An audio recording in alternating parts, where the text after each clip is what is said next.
Dad podcast, post Cans, back on the live stream today, and a little bit of a continuation of Can, actually. We've got Christian Brown, an old friend who's now a better friend since we got to meet in person.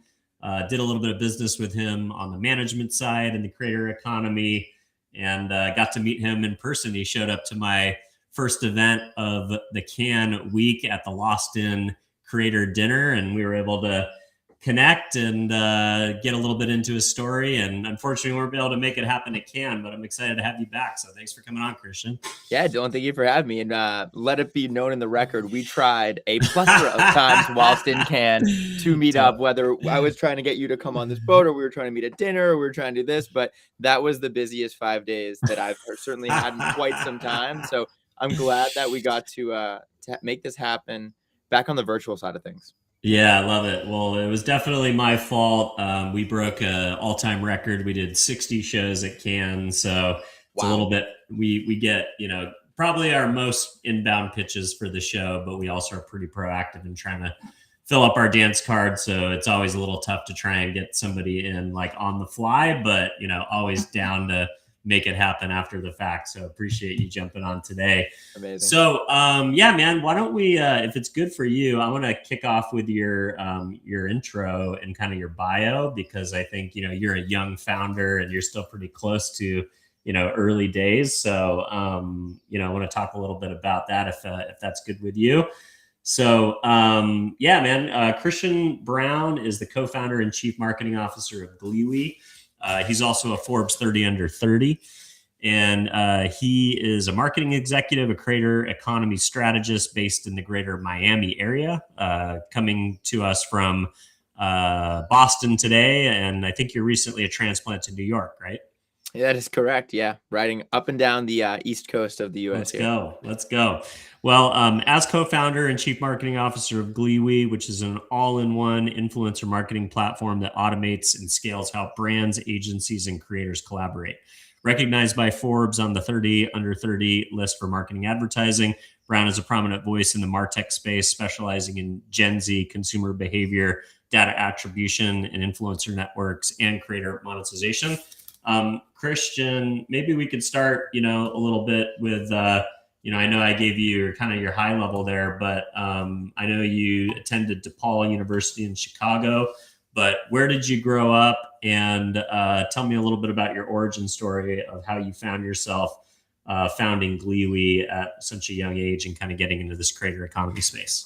Yeah, so I grew up in, funny enough, where I am right now, a small town of Danvers, Massachusetts, on the North Shore of Massachusetts, where influencer marketing certainly did not exist. Not only from the fact that it was still fresh and new as an economy, but also the fact that there wasn't a whole lot of entertainment industry coming out of there.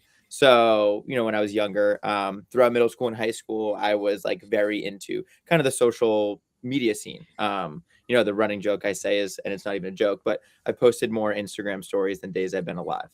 So I've been documenting my life for I'm 28 now. So well over 15 years, posting consistently cross-platform every day.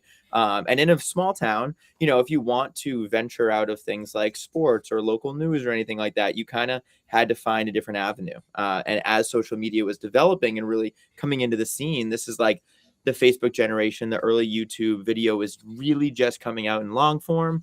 I was really drawn towards that, and I gravitated towards that because I could find people that had similar likes and interests to me. And so I found myself online, making friends online, and really learning what businesses were being built online through Tumblr, through Instagram, and all that. And so I started posting photo after photo after photo, documenting my life. And then in high school, I built one of my first ecom businesses through my high school DECA program. So shout out that. And was able to actually look at social and be wait, if I just start marketing it through social, I can build a following. I can actually start selling products. And so I went on to build my first lifestyle brand called OK, and sold over 10,000 units over the course of a couple of years.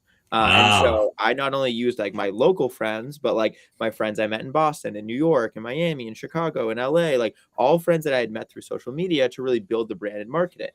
And with that, I was able to meet a lot of some big influencer friends. They were hey, I want to build a brand. okay, let's build a creator brand off of this influencer. Let's start building these new product lines and let's build these other e-com stores. And so I found myself very quickly able to spin up these e-com Shopify stores. And I just like was naturally at the intersection of creators with big following and e-commerce stores. And then with that, it's kind of like, all right, I knew I wanted to go study advertising at school. So like you mentioned, I went off to study advertising and marketing at DePaul. So I moved to Chicago, and that put me in like the middle of the country. And I was traveling every minute I could, like every weekend that I had off, like any school break, like was traveling back and forth to LA, to New York, to Miami, just working with like creators that we knew. And that really like opened my eyes, not only at the school level where it's like, hey, these media plans that we were looking at were of tens of millions of dollars. I'm like, wait a second. So eventually the brands are going to look at this and say that they need to start investing more in like social and influencer and digital. And on the influencer side, there's only going to be a bigger surplus of creators. And so we found ourselves looking at a double-sided marketplace. And it wasn't until junior year in LA that I became really close with this team, this like house of influencers, where Dylan Duke, who I went on to found Glewee with, we really looked at that from the managerial side and said, all right, like, you know, creators are looking for more deal flow and more organization, and brands are forever going to be looking for influencers. So if we can solve a double-sided marketplace problem there, then we're on to something.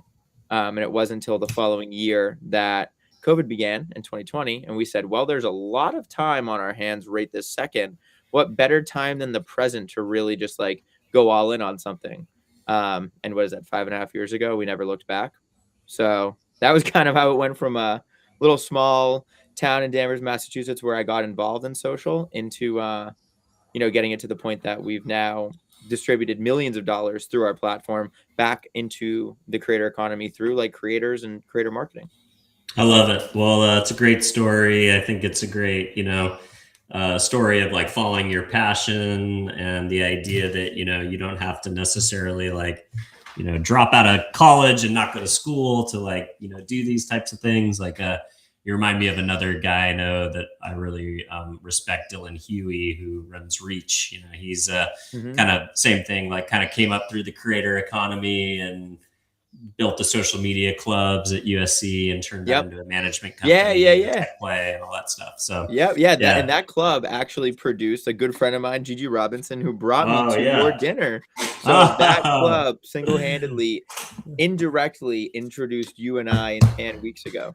That's awesome. Yeah, I was trying to get, I was actually supposed to do Gigi's show. We were going to do a show swap on Friday, but she ended up having some travel things. So we're going to try and connect as well. But yeah, she seems like a really smart gal as well. So, all right, cool. So, so I love the story, kind of started off as kind of a quasi creator. Then as a lot of people kind of got interested in the business side and helping friends, but then eventually landed on the tech play.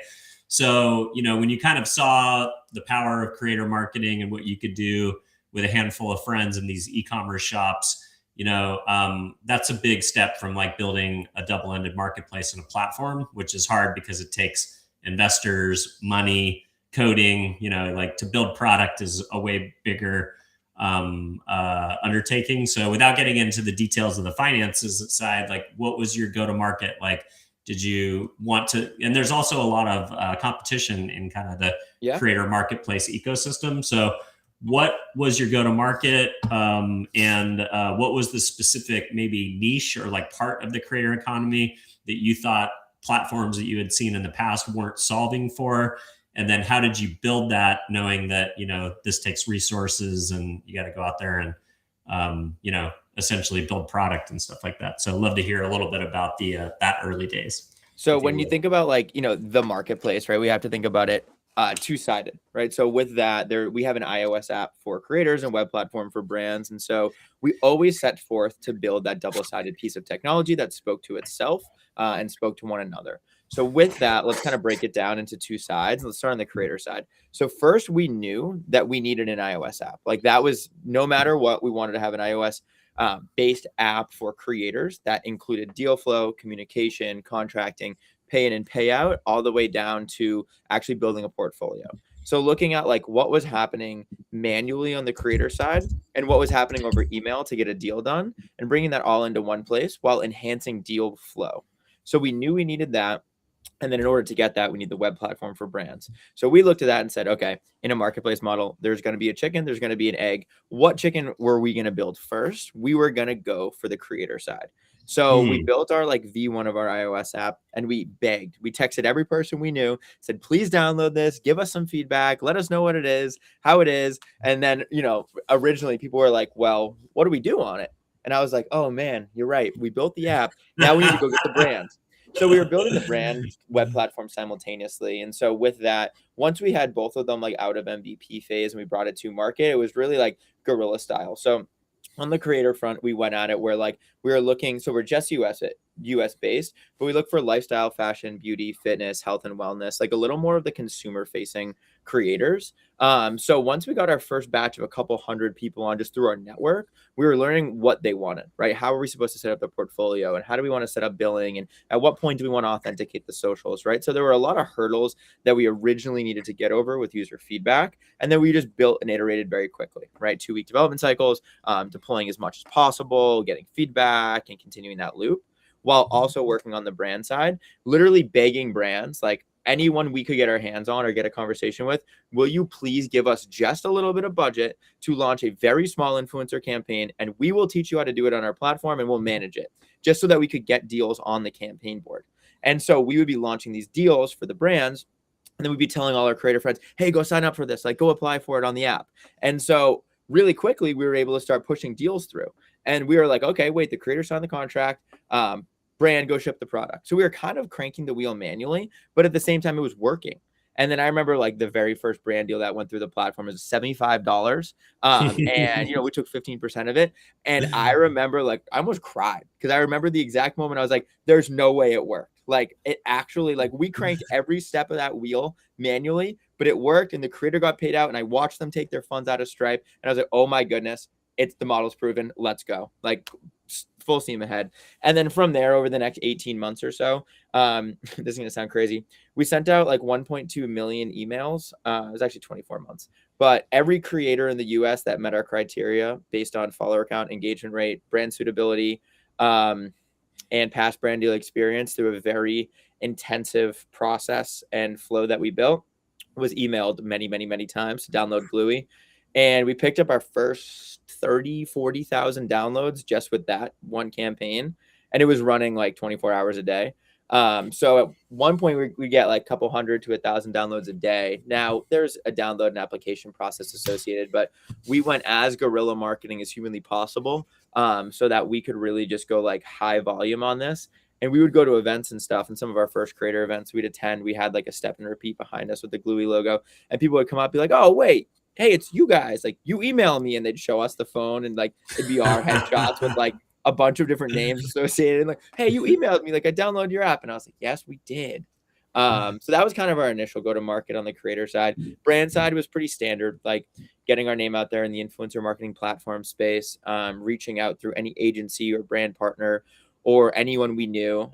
In the earlier days, I would beg my influencer friends just to have access to their email, and any brand that was emailing them, like to work with them, I knew that they were emailing a lot of creators. So I'd just get on the phone and call them. We'd be like, hey, we have a platform for this. What if we just gave it to you for free and you pushed your brand deal dollars through? And so that's how we got to a point that the flywheel was starting to motor without us. And then we just scaled from there. I love it. I think a lot of these marketplaces, kind of went the opposite direction that you did. They started with the brand, thinking like what's important for the brand, and really thought of the creator kind of as the secondary component. I think it's interesting that you guys built with the creator in mind first, which is actually pretty smart, because at the end of the day, nobody cares about your platform if creators aren't on it and it's not easy to use, and the user experience isn't built, in a way that is like intuitive and useful and in some ways fun for the creator.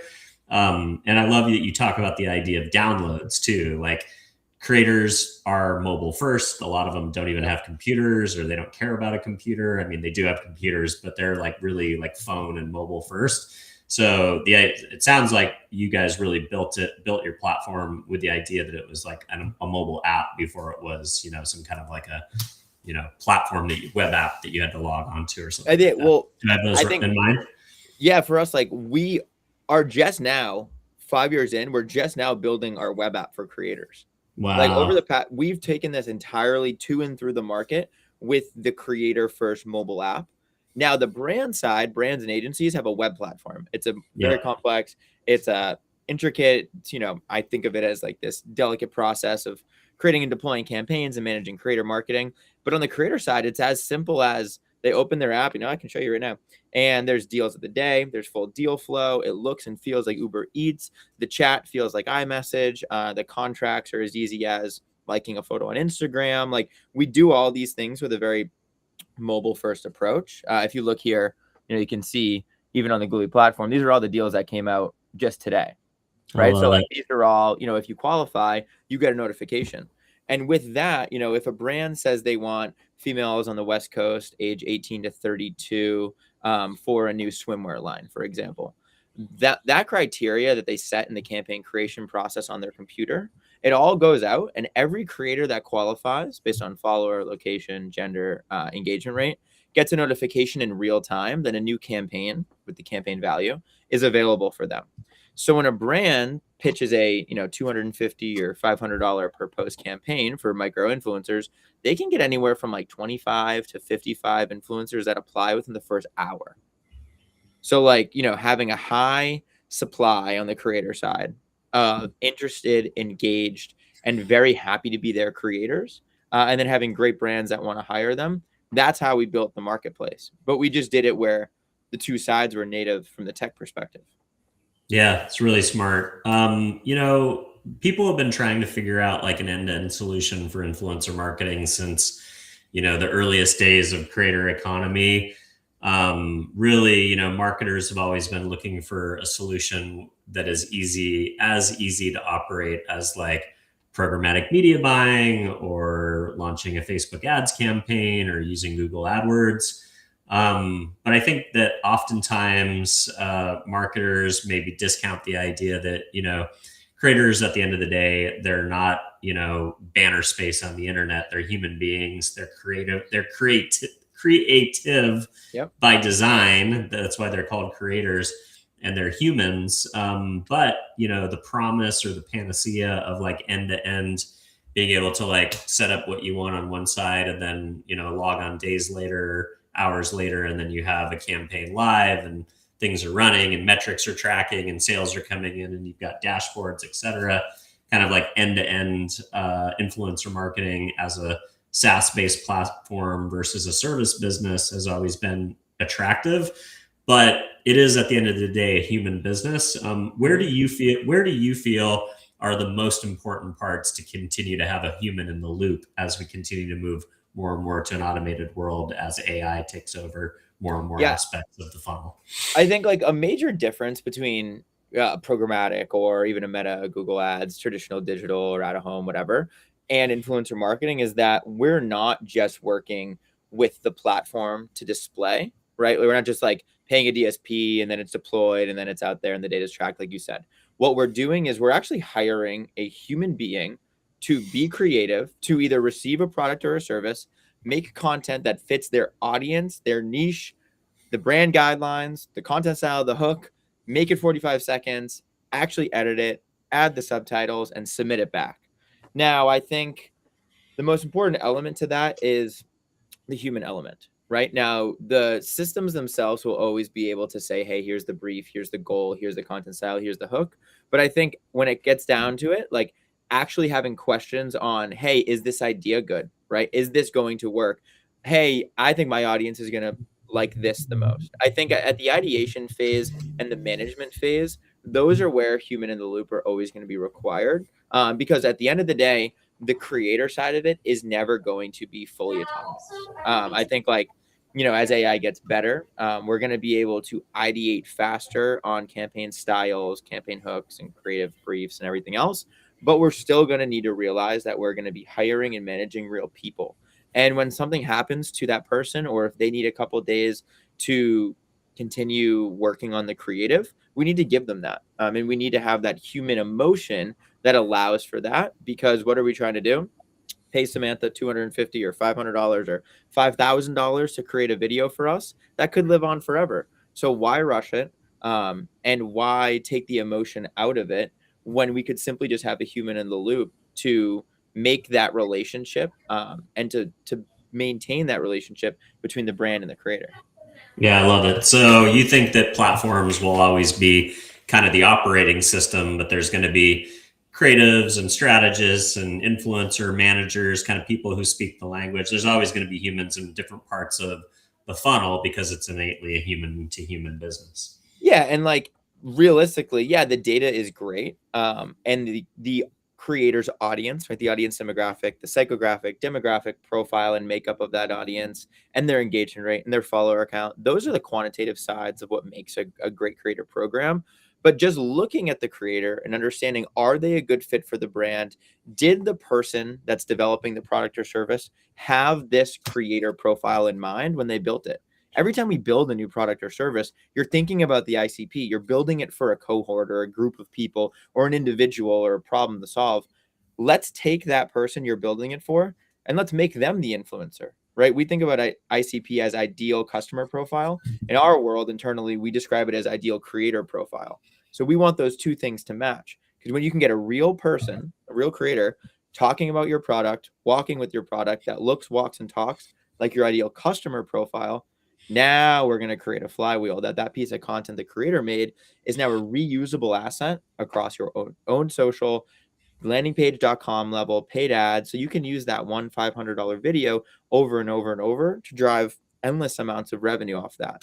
So like, can you forecast that just off the quantitative element? I don't know, right? I think the human in the loop will be able to say like, no, that person, that is going to be a good brand fit, or no, that data looks good, but they don't actually match the vibe of the brand. Yeah, I love that. I love that idea that you're talking about, ideal creator profile as just a representative of kind of the muse or like the core target user of the product.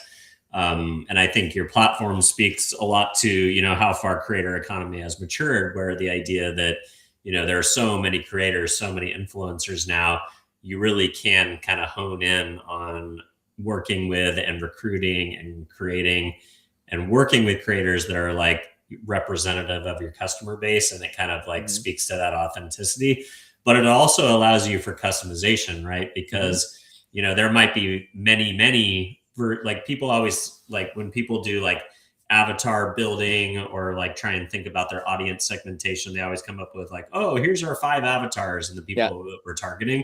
But in reality, there are maybe 100 avatars that represent the different micro niches of types of people that use your product for different reasons, for different emotional connection, or even different outcomes and use cases. So I love that idea that like you can get really specific about like, don't sacrifice brand fit, like really dial in and like try and find those people that actually are like representative of, maybe even people who used your brand before you reached out to them initially. Yeah. So. Yeah. Cause like, as let's say you're a consumer product, you have a lot of data on your purchase history, right? You know a lot about these people, and like with good social listening, you can understand who's posting organically, and you can kind of understand, all right, the brand is going in this direction. And like, I mean, anyone that's built a product knows not all the time are you going to nail it where the exact people you built this for are the purchasers. Sometimes you're going to be like pleasantly surprised. And like when you are pleasantly surprised that a new cohort of people are purchasing, you need to look at it and look at data to say like, okay, like we should actually lean into this. And then you can pull it all the way back and say, we didn't even know that we needed an influencer that was like this, but now we do. And so like good data will allow you to open up those doors, and then strong audience segmentation, influencer discovery, and relationship building will help you bring in partners on the creator side that fit for that. I love it. You also mentioned an important component, which is paid. Creators are kind of the flywheel now that's driving a lot of the advertising that's living out in the world, whether that's in social or, I even saw an ad on the airline on my flight home from Barcelona for Olafly. That was Olafly travel creator, right? It's yes, like they are. Creator. They're going pretty heavy. Yeah, well, it's travel creator in the context of like, I know you're traveling internationally, so it's the right ad, right place, right message. Yes, it is. Yeah. But be curious, going specifically to paid social, And I think this tracks a lot to how your guys are thinking about creator economy and the evolution of your platform. We've moved into this new world where, for before TikTok, everything was about followers. Post TikTok, it's about algorithmic relevance. Yep. So it's about, like my daughter has 60,000 followers on Instagram, right? Yeah, she's a creator, but there's so many options to choose from now.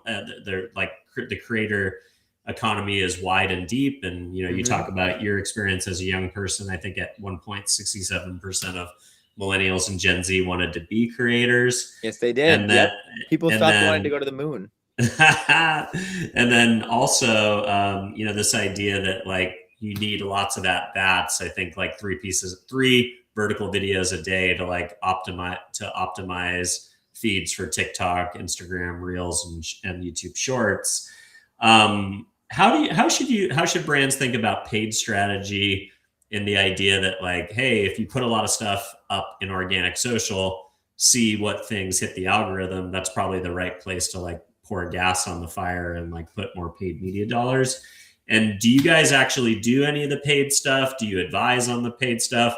Where do you sit in that paid media side of the conversation? So, we've processed thousands and thousands and thousands of collabs right across millions of dollars over the past couple of years. And with that, we've learned a lot of things. One major thing we've learned is the quintessential element of paid in this flywheel. So for us, when we think about strong and beneficial brand collabs that drive the most like return, ROAS, revenue, whatever that KPI metric is, we think of it in 4 ways. One, sourcing. So sourcing and hiring those right fit creators, right, which happens through our platform. Once we do that, managing the licensing rights of that content. So we always go into the strategy, the negotiation. A lot of like everything we do is built around getting licensing rights for the brand, whether it's organic or paid. So we manage that through our platform as well. Once that content is created and deployed, now it lives on the creator's feed, but also the content lives in the content library. So what we do is, to answer your question, yes, we very much do the paid ads and we very much advise on it, because when that content from that right fit creator is then reused in paid, amplified in paid, repurposed in paid, redistributed in paid, that's when it becomes a piece of creative that has real lifetime value. Because what we see is, and anyone listening will definitely understand this, when a piece of content goes out into social, it is just it's an at bat, right? It's a video out into the algorithm. The more followers you have, maybe a little more fire on or fuel on the fire, but it has about 72 hours of lifespan. It's going to increase. It's going to have a little bit of time to plateau and continue gaining momentum. And if it doesn't reach that next level of virality, it's going to dump off, right? And you're going to hit that peak, apex, and then it's going to be pretty standard. You're going to get, 1/10 as many views per day as you did in the beginning. So at hour 72, that's when we kind of suggest, okay, let's turn this into a paid, right? And so let's say we have 20 videos going live over the course of the month. What we want to do, let's say it's on Instagram, is turn those into collab posts. And then from the creator side, we get the ad code. From there, we can run it as a piece of performance. Now, what we do is we standardize a lot of those campaigns. So let's say 20 pieces, everyone is going to get $100 in test. And we're going to look at test everything regardless of how it performs in organic, because it might still work in paid. Exactly, because in paid, right, in organic, you're going out to the audience of the influencer and the algorithm. That's really it. Like the sample size audience is pretty gated around who you're working with, right? The algorithm is the algorithm. In paid, now you can get super granular, even down to like a hyper geolocated audience where this is being deployed. So let's test everything as a standalone asset in paid and isolate it away from how it did in organic. Take the organic data and like kind of cement it in stone and say, hey, this worked best in organic versus the other ones. But in paid, it's a whole new ballpark. And then from there, based on your KPI goals, whatever's hitting those goals best, maybe it is a click-through rate, or maybe it's a cost per click or a cost per download or a CAC, whatever's working best, graduate that into a winner's ad set and continue putting fuel on that fire, and then learn from that. Because maybe it's a specific creator, content style, hook, variant, whatever it might be. Learn why that video did so much better than the others, and then continue building and iterating more influencer videos based on that. Because now you found a formula that worked for your brand and your audience. So let's create more based on that. So we Yeah, use that data to kind of teach the next phase. Because like for us, influencer marketing campaigns are not a one-time thing. Like we are here to be the influencer marketing team and technology that powers the brand or agency to build what we call our influencer powered growth engines. And when we do that, this is an over and over and over approach.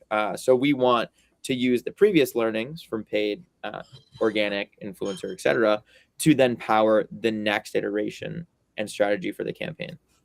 Yeah, it's smart. I never thought a lot of people are saying, oh, like wait till, the video gets a lot of views and then choose the ones but just because a particular video got views, it doesn't mean it got views by the right people. And it might just have been time of day, algorithm hits, whatever. So I love that idea of yeah. And like, think about at least giving everything a chance and paid, Yeah. And like, if you work with a creator that has 10,000 followers and then another that has 385,000 followers, of course, the creator with 38.5x the amount of followers is probably going to get more views. So you might look at that and be like, oh, we have to amplify that. It's better. But if you look at your like CPM on it, maybe the micro creator actually outperformed, right? So it really, you have to be looking at it with the goals in mind. But when it comes to paid, test everything, like throw everything at the wall. Something will stick. High volume, a lot of creative, a lot of good targeting, and constant iteration. I love it. All right. So let's talk a little bit about the compliance bottleneck.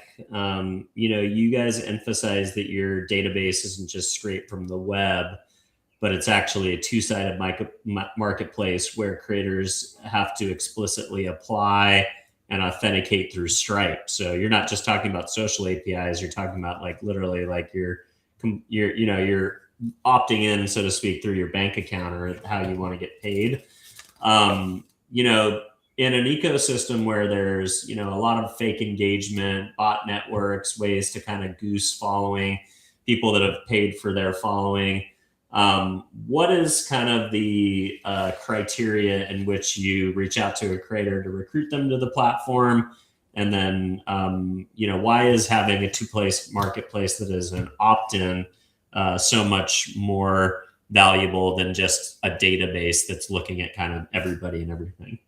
So we'll kind of take it in two steps. One, looking at the creator side. So for us, we look at it in tiers. Like the influencer marketing realm is broken down by these tiers. It goes nano, micro, mid-size, macro, mega influencers. Then you get into your celebrities, right? We're all very familiar with those. And yeah, at the mega influencer celebrity level, the lines start to blur. But thinking about it, a nano influencer in the beauty space is actually different than a nano influencer in the ed tech space, right? Your education technology space, because of the sample size of the full industry. So what we do is we look at it per industry and per niche. And then from there, we have what a good follower count and engagement rate should be for a creator at the nano, micro, mid-size, macro, mega level. So as influencers are applying to join our platform, they're actually identifying what their top 3 niches and categories are.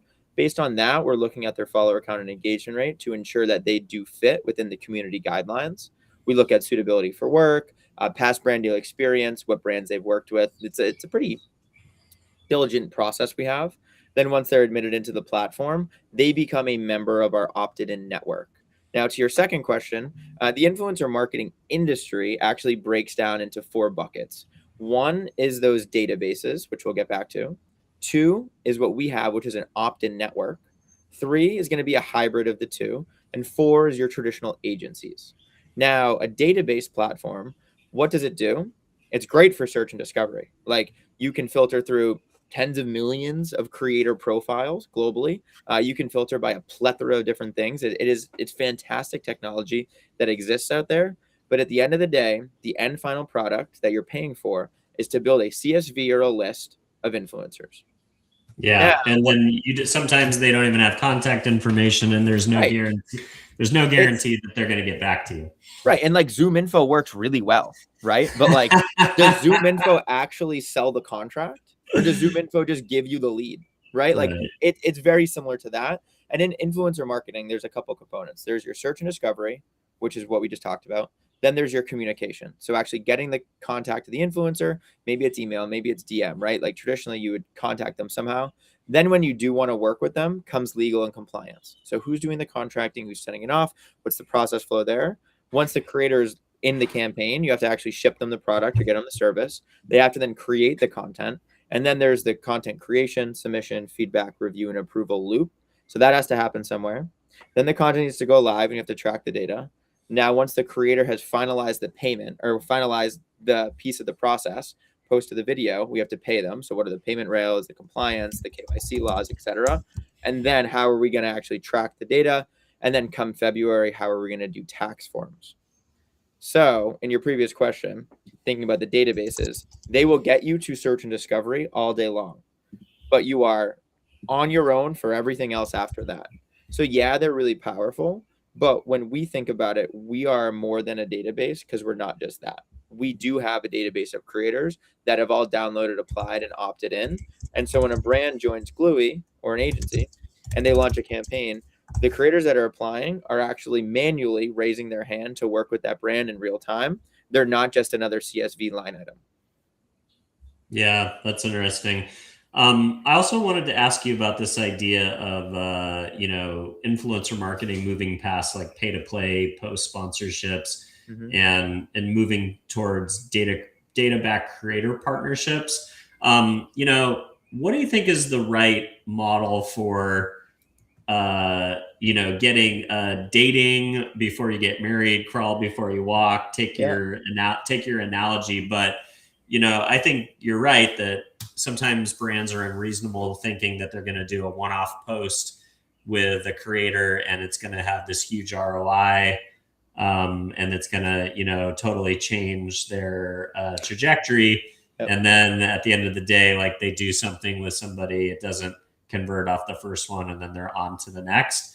Can you do a campaign with enough creators to where you can get enough signals off like kind of like a, entry level relationship where you can then start to think about, okay, well, this guy, we got enough signals from this first trial post where now we can theoretically maybe up that relationship to something more long-term with more touch points and that is more economically viable because you're doing a package, but without, kind of getting married before you know what the results might look like. Yeah, like for us, we always suggest that pilot program with the creator. And I think it is kind of that flirting dating phase before getting married, right? We want to make sure that there is authentic alignment, but also good collaboration. Because like there have been times where like the creator has gotten a product and they've even reached back out and been like, hey, honestly, like I don't really align with this as much as I wanted to. And it's like, okay, that's fine. Like, thank you very much for the transparency. I'm really glad we didn't go through 7 hours of contracting for this massive package for a 6-month run. And then other times, the flip side of that, we'll hear a creator say like, oh my goodness, like I am over the moon excited about this. My audience is going to love it. And then they go on to, we're getting feedback. Sorry, I got my Gardner app front. Oh, you're okay. So, we'll go on to see that there is great alignment from the creator and the brand. And because of that, the audience loves it. We can see from the signals, there's great audience sentiment or positive sentiment. And there's a lot going on like in the comments and people are resharing and we can see that links are being clicked and there's actual purchase intent, right? So it goes both ways. Like I think no matter what, that first collaboration is really, really important for the creator to show up and be great and do their best work and put their best foot forward. But also it's up to the brand to look at every last element and say like, okay, how did it do in organic? Now let's put it into paid. Now let's analyze how this piece of content is doing maybe in an email marketing campaign or like, does our natural consumer pool like this? And if there is that good alignment, those are the signals that you use to say, all right, let's double down, let's triple down, let's build a 6-month collaboration with, creator A versus creator B. Love it. All right. You've also talked a little bit about the death of the mega influencer ROI. We talk a lot on the podcast about the decreasing ROI of paying a celebrity millions of dollars to do a single post. You guys are pretty focused on scaling micro and nano operationally. how do you convince Fortune 500 brands to shift their budget away from these kind of, celebrity relationships that they love for this kind of overarching brand campaign? Or is it maybe, yes, and maybe you've got your celebrity at the top and then you kind of are working with creators at all levels of that pyramid that you were talking about before, with kind of the different variations of like mega, celebrity, nano, micro, all the different iterations. Yeah, I think it goes back to strategy. A lot of times, when a big brand comes to us, whether they're Fortune 5 or Fortune 1K or something, and they're talking about their past brand deal experience with influencers, I'll just candidly ask, like, hey, so how was that, $500,000 post? And then at first, someone that has this glamorous, oh, it did so good. And then out of nowhere, you hear people coming out of the woodworks like, wait, but we actually saw no lift on that. And it's like, all right, wait, let's break this down. Like, let's look at the data. Was this a success? Yes or no? Maybe the execs liked it and maybe it's something to brag about, but did it drive the result that you wanted? And if not, all right, let's build a new strategy. So yeah, there is definitely the yes and. I think when we have budgets that are sizable enough to actually execute the pyramid, we will do, the highest volume of nano micro, and then a little less at the mid-size level, a little less at the macro level. We always like to say we want maybe like 1 to 5 what we call hero influencers in the campaign, because over time it's actually really beneficial to us at the negotiation level if we do have these hero influencers that we bring in, because we can then go to the nano micro influencers and say, hey, look, do you want to be a part of this campaign? So and so is here. Or like, hey, Yeah, we kind just of brought on adds cachet to it when you've got somebody that they aspire to be like, or that Yeah, they and look up also when to. we're building these influencer teams, it's really cool to be like, "Hey, look, nano micro creator, like you're on the same team as so and so who I know you follow because I clicked and looked." Right? It's like you get to build a little more rapport. And for us, like it's good because then we can drive like massive top of funnel awareness with the mega creators. And then as you get lower on the totem pole, meaning like down to mid-size, micro, and nano influencers, you start to move down the funnel. Because the smaller the creator, the higher the engagement rate, the more likely we're going to get those middle and bottom of funnel metrics to actually convert.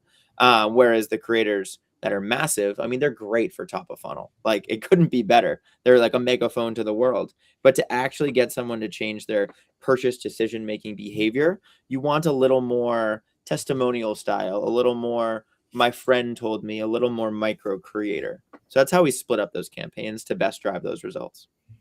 I love it. What is your point of view on kind of the AI avatar space? I saw a pretty powerful demonstration at South by Southwest. I was kind of like, I thought it was, something that we wouldn't see for a while. And then this company from China put up like 4 boards. And then it was like, pick the AI one, and half the room couldn't get it, half the room did. Then they put up 2, couldn't even get like 50-50. Wow. And a lot of companies, there's some companies out there that are getting massive valuations that are basically like just licensing a creator's name and likeness and then creating ads without them ever having to turn on the camera. And then, to some degree, I see the way that these products are being marketed to creator economy, because I actually get a lot of ads targeted to me as a creator. It's like, hey, like you can go on vacation, you can like sleep, it's like a way to kind of like run your business and have like personalization with your audience without you having to do everything and interact with every single person, because you can't at some point with scale. I'd be curious, how are you thinking about AI avatars or digital twins, or the use of AI from the content creation perspective? Do you think it's good, bad, maybe a little bit of both? Yeah, so I mean, like I think the most prevalent to us that we spent a lot of time in I guess Q3 Q4 last year was when it really came onto the scene, was AI ads, right? So I'm in 40 different meetings a week with different brands and agencies, so I'm learning a lot about what everyone's asking for, looking for, expecting. And it wasn't until kind of mid Q4 that people really started saying, oh, we want AI ads, AI influencers, AI this, AI that. And I was like, all right, I was like very open to listening to it and hearing them out. And, we'd have to put our foot down and say, hey, we are a platform of real people showing real products to real people. Like that's what we do here. But, I'm really excited to go see your AI ads. And then it wasn't until like Q1 of this year that everyone the world started deploying AI ads. And very quickly, I was like looking into a lot of ad libraries, and I was asking every ad buyer friend I knew, like, hey, let me get some data on this. And very quickly, what happened was platforms like Meta and all of them, the algorithms, they have to read and write that it is AI, right? So like by law now you'll have a made with AI tag. And so very quickly the algorithms would say, hey, look, this ad is AI and people don't like it, right? So like obviously my grandmother on Facebook loves the AI photos and videos, like, and it's not slop. It's like, it's funny. They're actually, some of them are good. Yeah, for sure. They're cool, right? And like my grandmother gets joy from them. So shout out Facebook for making sure that those stay on the feed, because it keeps her eyeballs on it, which is, I mean, Facebook sells attention, right? Yeah. And so with that, I think there's a time and place for it. But at the ad level, I think the consumers realize what AI content is. It's kind of binary. Is this AI or not?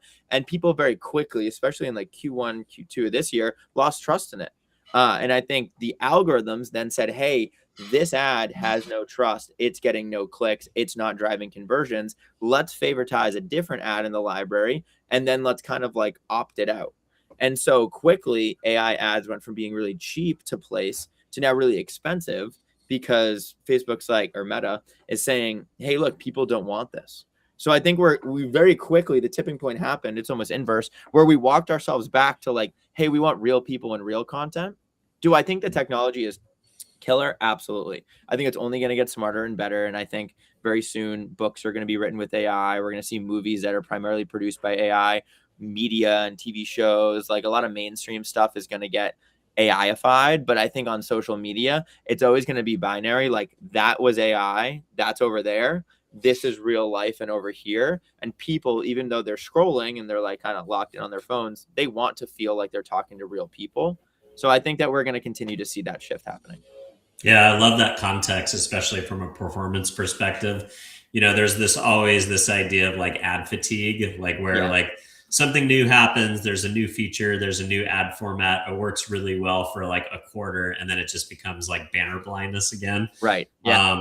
And I love the idea that like AI, because you have to tag it, there's like, I see it with my kids, like my kids are 10 and 12 and 3, but the older ones are like, oh, like they use AI as a pejorative. Like if something is like cheesy, it's like, oh, that's so AI. Right.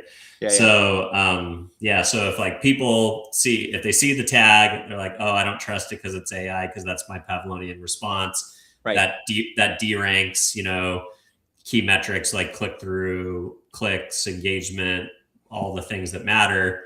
Then budgets, that ad inventory, that ad costs more to get out into the world versus something made with real people. So now the premium is actually on real versus AI creation. So and I think like one thing to think about, I know we only have like 2 minutes left, but last year Coca-Cola came out and I don't know if it was a Christmas ad or their Super Bowl ad, but it was a 90-second spot and it was made with AI. And it got torn to shreds. Like absolute, it was a cool little 90-second spot. And then they had to come out with the behind the scenes and the storyboard and the mood boarding and everything. And everyone was like, man, no, that was lame. Like you guys are Coca-Cola. You're one of the biggest companies in history. And you guys succumb to this? Like creativity's dead internally.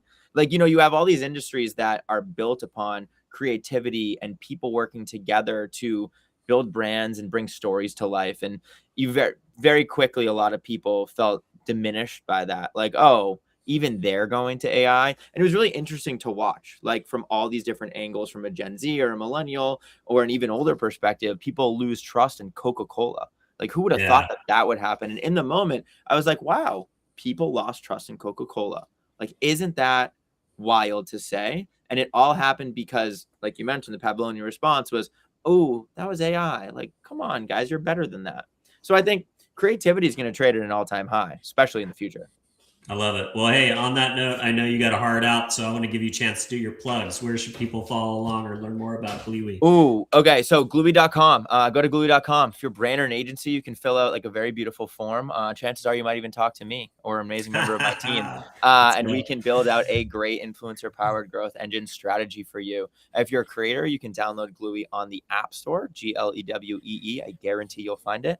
You can follow Glewee on Instagram. You can follow myself and the team on LinkedIn. And if you have any questions at all, you know what, you can just email me, chris@glewee.com. How about that? Awesome. Great job, man. Well, appreciate you coming on and spending a little bit of time with the audience.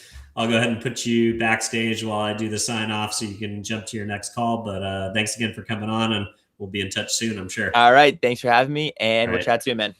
All right. See you, buddy. All right, everybody. Thank you for spending a little bit of time with us and Chris today. Really smart guy and a great way to kick off being back in the studio and bringing you guys live stream shows. I hope you enjoyed that conversation with Christian as much as I did and you learned something from it. If this is the first time you're seeing the show, don't forget to give us a follow or a subscribe. If you listen to the show, an honest review on whatever podcast platform you might be listening on is how we find a organic audience. So go ahead and do that. And last but not least, if maybe there's a creator out there, maybe a brand marketer who wants to up level their influencer game strategy, get a little bit more tactical on leveraging a platform to help them scale and to bring their influencer marketing campaign to the next level, or maybe a young entrepreneur who might be inspired by the story that we showcased today with Christian, don't forget to share the show. And with that, I will see you all again very soon. Thanks. Goodbye.